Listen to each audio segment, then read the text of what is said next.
नमस्कार साथियों, कैसे हैं आप सभी। मैं हरीश शर्मा स्वागत करता हूं आपका फिर से अपने YouTube चैनल ब्राइट ब्रेन पर। आज हम संगणक भर्ती परीक्षा 2023 इम्पॉर्टेंट टॉपिक है हमारा एक स्टैटिस्टिक्स का, जीवन समंक, वाइटल स्टैटिस्टिक्स। साथियों, सबसे पहले तो ये मैं आपको ये चीज़ क्लियर कर दूं, सांख्यिकी विभाग संगणक की परीक्षा जो है वो सांख्यिकी विभाग में मूल विभाग सांख्यिकी विभाग है। तो संगणक में इस चैप्टर से प्रश्न 2 से 4% कन्फर्म आने वाले हैं। पहली चीज़ तो ये जीवन समंक, क्योंकि काम ही वाइटल स्टैटिस्टिक्स का रहता है डिपार्टमेंट में, तो ये मान के चलो आपकी वाइटल स्टैटिस्टिक्स पे 2 से 4% आपको मिलने वाले हैं।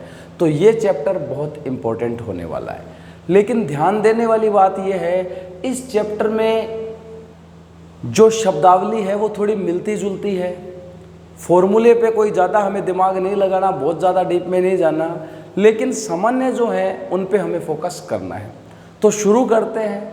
कुछ शब्द हैं जनरल, सामान्य, जो हमारी जनसंख्या वृद्धि है, जनसंख्या के आंकड़े हैं, जो हमारे जन्म मृत्यु विवाह के आंकड़े हैं, उनके संबंध में ही प्रश्न पूछे जा सकते हैं। तो फर्स्ट ऑफ ऑल शुरू करते हैं, वाइटल स्टैटिस्टिक्स जीवन समंक है क्या, अर्थ क्या है जीवन समंक का।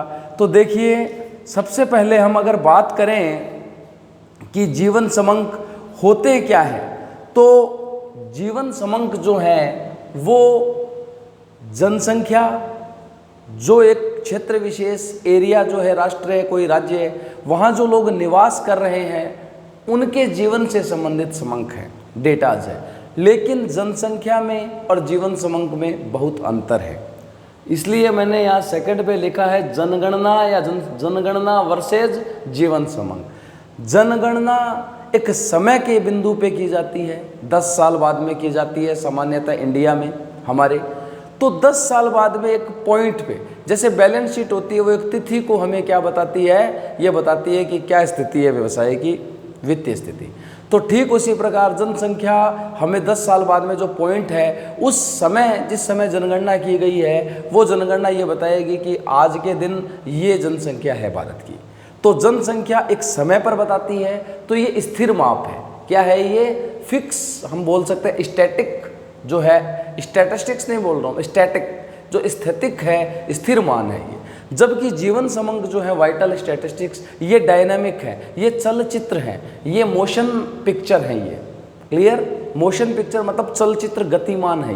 ये एक समय बिंदु पे नहीं है, ये निरंतर रूप से कलेक्ट किए जाते हैं और इनका अध्ययन किया जाता है।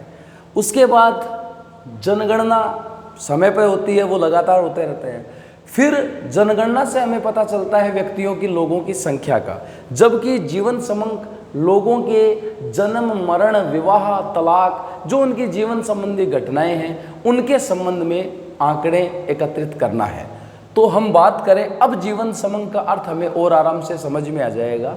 जीवन समंक सामान्यतया किसी भी एक क्षेत्र विशेष में लोग जो रहते हैं, निवास करते हैं, उनके उस एरिया विशेष के, उनमें जो एक निश्चित अवधि है, उस निश्चित अवधि में जन्म, मरण, तलाक, बाल विवाह, विवाह, इस प्रकार के जो हमारे जन्म मरण से संबंधित घटनाएं हैं, उनका संख्यात्मक माप, उनकी गणना जीवन समंक में आता है। अब जीवन समंक के लिए हम बात करते हैं जीवनांक दर, वाइटल रेट। तो ये जीवनांक दर क्या होती है, उससे पहले हम बात कर लेते हैं कि जीवन समंक है उसका महत्व क्या है। तो जीवन समंक का बहुत इंपॉर्टेंट रोल है। नंबर 1, हमें एक जनसंख्या की स्थिति पता चलती है। उसके बाद हम जीवन समंक जो हैं, जैसे विवाह के आंकड़े, तो बाल विवाह है तो उनका पता चल रहा है। तलाक के आंकड़े, तो सामाजिक उत्थान, जो कुप्रथाएं हैं उनको दूर करने में मदद मिलती है। जीवन आंकड़े, तो जनसंख्या वृद्धि का पता चलता है। मृत्यु के आंकड़े जो है, उससे संबंधित हम डेटा कलेक्ट करते हैं, तो हमें स्वास्थ्य संबंधी नीति निर्धारण में बहुत मदद मिलती है। तो ये हमारे यूजफुल्स हैं। अब हम जीवनांक दर, वाइटल रेट क्या होती है। वाइटल रेट जो है, जीवनांक दर, वो है कि एक निश्चित वर्ष में, एक निश्चित समय अवधि में कितने लोग पैदा हुए, कितने लोगों ने जन्म लिया, उसका अनुपात या उसका प्रतिशत बताती है किस पर, उस निश्चित समय के माप पर उस क्षेत्र विशेष की जनसंख्या से।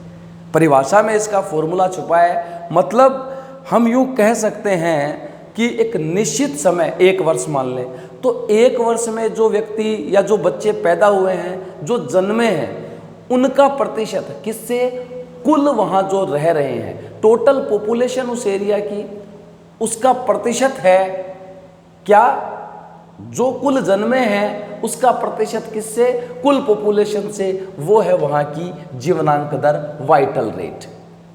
ये वाइटल रेट होती है, जीवनांक दर। उसके बाद हम जीवनांक दर के बाद जब बात करते हैं, ये हो गया हमारा, हाँ एक इम्पॉर्टेंट चीज़ है जीवन समंकों का पंजीयन। जीवन समंकों का पंजीयन अभी भारत में हम बात करें तो राजस्थान स्टेट की बात करें अगर, तो बहुत ऑनलाइन पंजीयन होने लग गया है। पहचान पोर्टल पे जन्म मृत्यु विवाह का पंजीयन होता है, एक पोर्टल है पहचान पोर्टल, उस पर होता है काम, उस पर पंजीयन होता है। सामान्यतः जीवन पंजीयन के लिए जो व्यक्ति उत्तरदायी है उसे सूचना देनी होती है, मतलब कहाँ जन्म हुआ है, घर पे हुआ है तो घर का मुखिया, हॉस्पिटल में हुआ है तो वहाँ का डॉक्टर, गांव पंचायत जो भी है, जो एरिया है तो वहाँ उस एरिया में थाने के आसपास है, थाने में तो थानेदार जो उस एरिया का, इस प्रकार से कुछ लोग उसके लिए क्या है उत्तरदायी। अगर वो सूचना नहीं देते हैं तो 50 रुपये की पेनल्टी भी उन पर हो सकती है। क्लियर। उसके बाद मरणांक, ये इनके उपयोग हो गए, महत्व हो गया, ये मैंने आपको बता दिया। अब हम बात करते हैं मरणांक मापन, मोर्टेलिटी मेजरमेंट। ये तो था वाइटल रेट, अब हम मोर्टेलिटी मेजरमेंट कर रहे हैं, मरणांक दरों का मापन। भारत में जीवन समंक का पंजीयन मैंने आपको बता दिया, अभी भी कई जगह नहीं हो रहा, इतनी मतलब हो रहा है लेकिन कंपलसरी नहीं है, तो प्रॉपर वे में अभी तक ये काम नहीं हो पाए। राजस्थान में अच्छे प्रयास हो रहे हैं, राजस्थान में तो ये मान के चलो 100% हो रहा है, जन्म मृत्यु का पंजीयन कानूनन अनिवार्य कर दिया गया है। यदि नहीं हो रहा है तो उससे काफ़ी फ़ायदे जो मिलते हैं रजिस्ट्रेशन से, जैसे बच्चे का नाम स्कूल में लिखाना, और कई तो उन वसीयतनामा वगैरह जो होते हैं उनका फ़ायदा, कुर्सीनामा, मृत्यु प्रमाण पत्र में उत्तराधिकार प्रमाण पत्र, उनका फ़ायदा भी नहीं मिलता। अब हम बात करते हैं मरणांक मापन, मोर्टेलिटी दर की। तो देखिए वाइटल रेट मैंने आपको बता दी। अब हम एक चीज़ थोड़ी ध्यान देने वाली बात है, वाइटल रेट और जो मतलब जन्म या जीवन दर है, वाइटल है, जीवनांक दर और मरणांक दर, दोनों का मापन प्रति 1000 रुपये किया जाता है। सामान्यतः हम 100 पे करते हैं, इनका मापन हम 1000 पे करते हैं प्रति 1000। ये आपको थोड़ा ध्यान रखना है। उसके बाद हम बात करते हैं मरणांक मापन में सबसे पहले आती है क्रूड डेथ रेट। ये मरणांक मापन दरें 3 प्रकार की है। पहले इसका अर्थ देखिए, मरणांक मापन क्या है, वही एक एरिया विशेष समय बिंदु पर उस एरिया या उस क्षेत्र विशेष में कुल जनसंख्या से अनुपात रखती है कौन, उस समय विशेष में मरने वाले लोगों की संख्या, कितने लोग मरे हैं उनकी संख्या, तो वो मृत्यु दर हो जाएगी। अब इसके 3 प्रारूप बताए हैं, number 1 crude death rate, number 2 specific death rate, number 3 standard death rate. ये तीनों इम्पोर्टेंट है अपनी अपनी जगह। क्रूड डेथ रेट तो बिल्कुल सिंपल, फॉर्मूला रटने की आवश्यकता ही नहीं। एक वर्ष में अगर 2000 की बात कर रहा हूँ, वर्ष 2000 की, तो 2000 वर्ष में टोटल डेथ कितनी हुई, बटा 2000 जो वर्ष था उसमें पॉपुलेशन कितनी थी, टोटल पॉपुलेशन, डेथ बटा पॉपुलेशन इंटू 1000। ये चीज़ मैं यहाँ निकाल रहा हूँ। क्लियर, मतलब यहाँ मैं इसको सिग्मा कर दूँ, टोटल पॉपुलेशन सिग्मा डी बट्टा सिग्मा पी इंटू 1000, मतलब टोटल डेथ बट्टा टोटल पॉपुलेशन गुणा 1000, तो जो प्रतिशत आएगा, जो रेट आएगी, वो मेरी CDR आ जाएगी। उसके बाद मैं बात करता हूँ विशिष्ट मृत्यु दर की। अब विशिष्ट मृत्यु दर क्या है, यदि हम एक समय विशेष पर कुछ विशेष क्षेत्र की या कुछ विशेष कारणों से मरने वाले लोगों की दरें ज्ञात करें, या कुछ विशेष उम्र वाले लोग, इतने से इतने आयु के कितने लोग मरे, तो जितने मरे और उतने से उतने आयु के जो लोग हैं उनकी पॉपुलेशन, उससे उसका अनुपात देख लें। हमें कुछ एरिया विशेष की देखनी है, उसमें भी जो मतलब है, तो मतलब जिस भी चीज़ का हम स्पेशलाइजेशन कर रहे हैं उनकी मृत्यु और उन्हीं की पॉपुलेशन लेंगे इंटू 1000 हो जाएगा। फिर है स्टैंडर्डाइज, ये सबसे इम्पोर्टेंट है। प्रमाप मृत्यु दर, प्रमापित, इनका उपयोग होता है कि सामान्यतः जो अलग अलग स्थान है, जैसे हिंदुस्तान की बात करूं, राजस्थान, यूपी, बिहार, मध्य प्रदेश, अलग स्टेट में अलग रहन सहन, अलग जीवन, स्वास्थ्य सुविधाएं, तो मरणांक दर हम अगर टोटल पॉपुलेशन से डेथ देखेंगे तो वो एक नाइंसाफ़ी होगी। क्यों? क्योंकि स्टैंडर्ड बराबर नहीं है, स्वास्थ्य सुविधाओं का अभाव, खान पान का फ़र्क, हर चीज़ का फ़र्क। तो हम एक चीज़ को, एक फैक्टर को स्टैंडर्ड बनाते हैं, मतलब हम एक जगह को प्रमाप मानते हैं, उसके हिसाब से हम दूसरे एरिया को क्या करते हैं, कन्वर्ट। तो ये इंपॉर्टेंट है तुलना, ये तुलना। यदि हमें दो स्थानों की तुलना करनी हो मृत्यु दर की, तो यहाँ हम स्टैंडर्डाइज्ड डेथ रेट काम में लेंगे, इतना सफिशिएंट है। प्रमापित मृत्यु दर काम में लेंगे, स्पेसिफिक ग्रुप के लिए क्रूड डेथ रेट बता दिया। अब मैं बात करूँगा शिशु मरण दर की। शिशु मरण दर क्या है? ये मरणांक मापन हो रहा है, मोर्टेलिटी रेट ही हो रही है। अब ये तो थी सामान्य जो लोग मृत्यु को प्राप्त हो रहे थे, वो है। अब मैं बात करूंगा एक समय के एक विशेष अंतराल या एक बिंदु पर, नाम से स्पष्ट है, देखो रटना मत इनको, ये 3, 5वां, 6ठा, 7वां बहुत सिंपल है, केवल इनका अर्थ पता होना चाहिए, आपको फॉर्मूला रटना ही नहीं है। ये कह रहा है शिशु मरण दर, नवजन्म मरण दर और मातृत्व मरण दर। तो पहली बात तो तीनों मरण दर पूछ रहा है, तो तीनों की मृत्यु की संख्या ऊपर आएगी, ऊपर आएगी। अब बट्टा में क्या आएगी? बट्टा में जब मैं मरण दर की बात कर रहा हूं, तो यहां शिशु मरण दर वो क्या है? शिशु मरण दर, नवजात मरण दर, ये जो बच्चे पैदा होते हैं, शिशु 1 वर्ष तक का जो बालक है उसको हम क्या बोलते हैं? शिशु बोलते हैं। और 1 महीने तक का जो बालक या बालिका है उसे बोलते हैं नवजात। नियोनेटल बोलते हैं 1 महीने तक के बच्चे को, और 1 साल तक के बच्चे को हम क्या बोलते हैं? शिशु बोलते हैं, इन्फेंट बोलते हैं। तो यदि हमसे प्रश्न में शिशु मरण दर पूछा जाए तो फॉर्मूला बन जाएगा 1 वर्ष तक के बच्चे जो मरे हैं या डेथ हो गई, मतलब उस संबंधित वर्ष में जिसकी हम कैलकुलेशन कर रहे हैं, उसमें 1 वर्ष तक के कितने बच्चे मरे हैं, उनकी डेथ हुई है, बटा उस वर्ष में जन्मे बच्चों की संख्या। क्योंकि वो मरे किस में से हैं? 1 वर्ष का बच्चा, 1 साल की बात कर रहा हूं, तो 1 वर्ष का बच्चा मरेगा किस में से? जो जन्मा है उस साल में, उन्हीं में से। तो 1 वर्ष तक के जो, मतलब उस साल में टोटल बच्चे जन्मे हैं, ये इसका फॉर्मूला है total birth in relevant year, total birth in relevant year, total birth in relevant year. संबंधित वर्ष में टोटल जन्म, ये बट्टा में ही आएगा।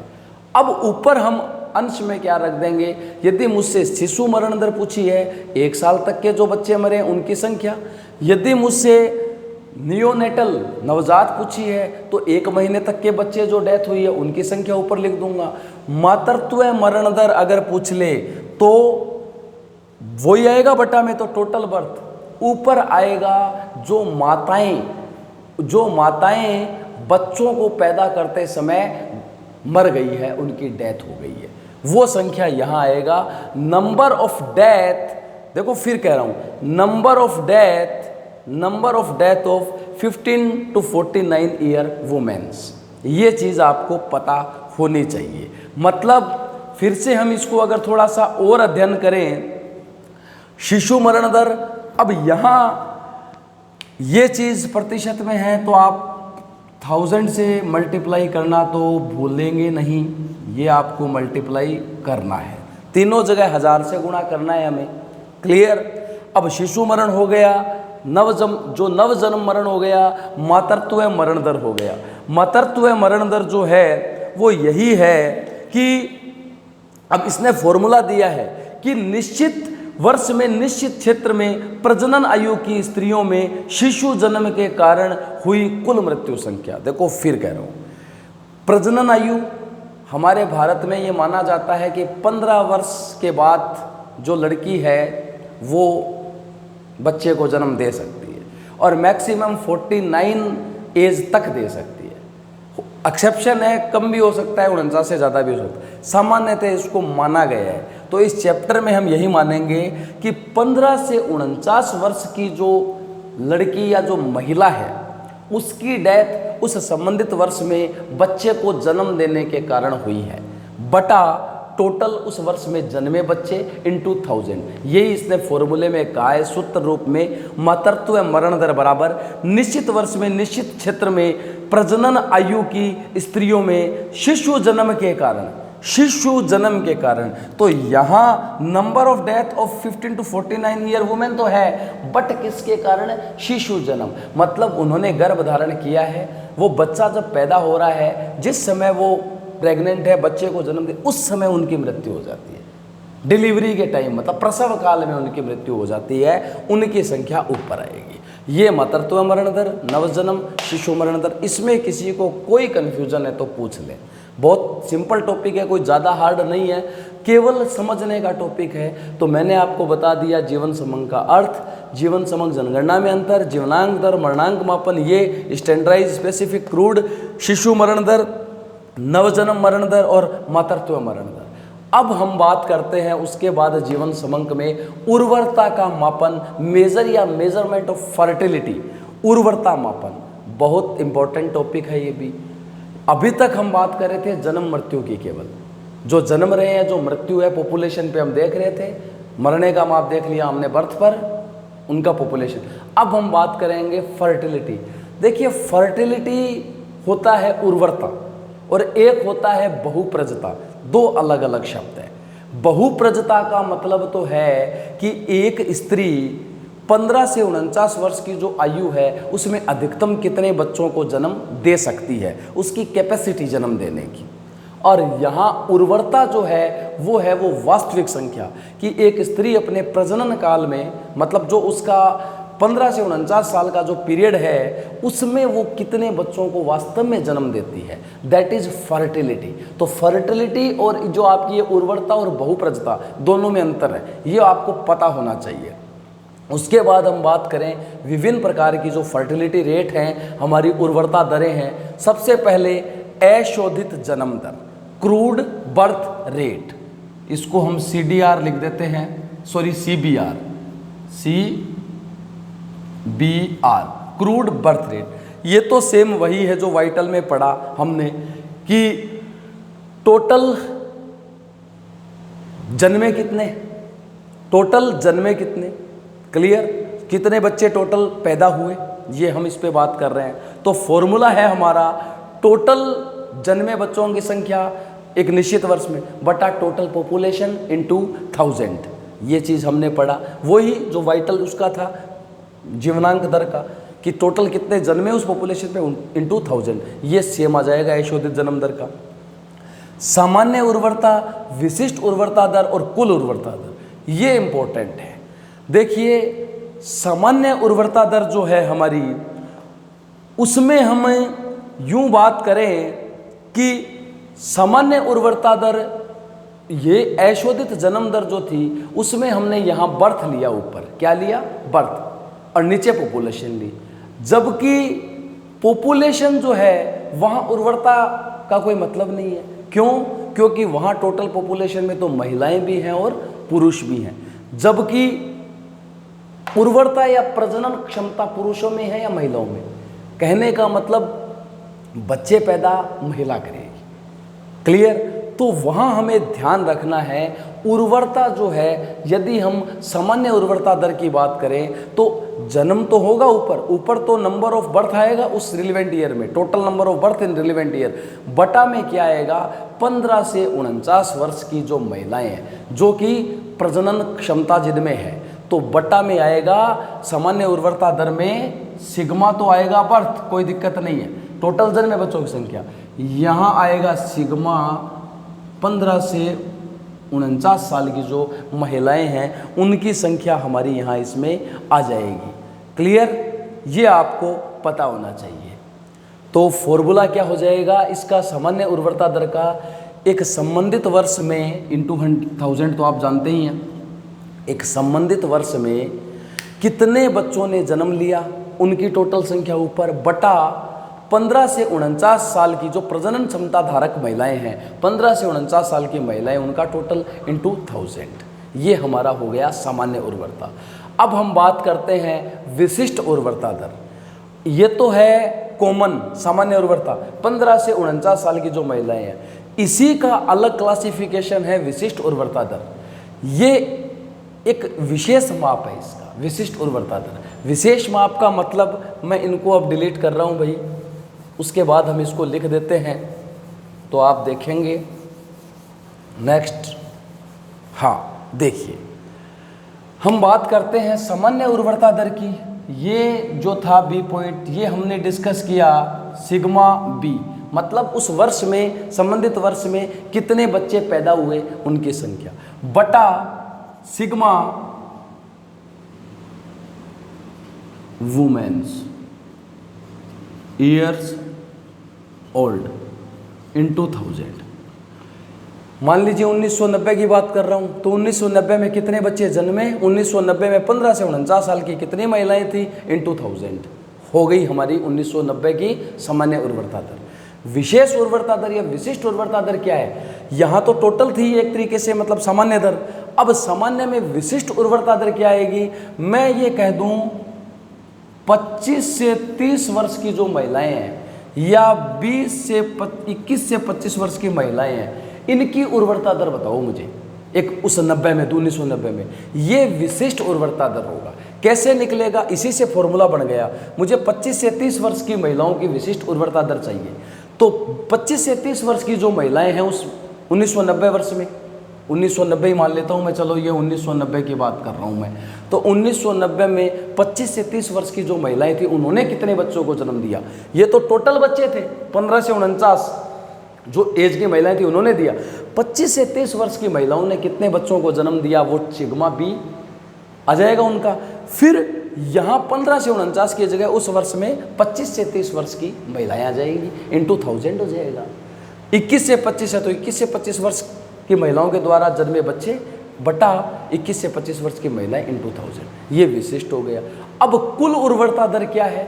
कुल उर्वरता दर, जब हम अलग अलग हमें एज की महिलाएं जो हैं उनकी हमें पता लग गई कि विशिष्ट उर्वरता दर क्या है, तो सभी विशिष्ट उर्वरता दर 15 से 49 तक की जो अलग अलग थी, उन सब का यदि मैं टोटल कर दूं तो मेरी कुल उर्वरता दर आ जाएगी, टोटल फर्टिलिटी रेट है आ जाएगी।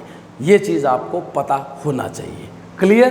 तो इसको हम यूं कह सकते हैं, टोटल फर्टिलिटी रेट बराबर 15 से ये 49 है, ये सिग्मा कर दूं मैं इसका, सिग्मा 15 से 49 ईयर की जो महिलाएं हैं उनकी स्पेशल फर्टिलिटी रेट SFR। ये फॉर्मूला हो जाएगा TF, टोटल फर्टिलिटी रेट जो हमारी है TFR, टोटल फर्टिलिटी रेट बराबर सिग्मा 15/49, मतलब 15 से 49 वर्ष की जो महिलाएं हैं उनकी, मतलब 15 से 49 की रेंज ले लिया मैंने, उनकी स्पेशल फर्टिलिटी रेट, उन सब का टोटल TFR आ गया।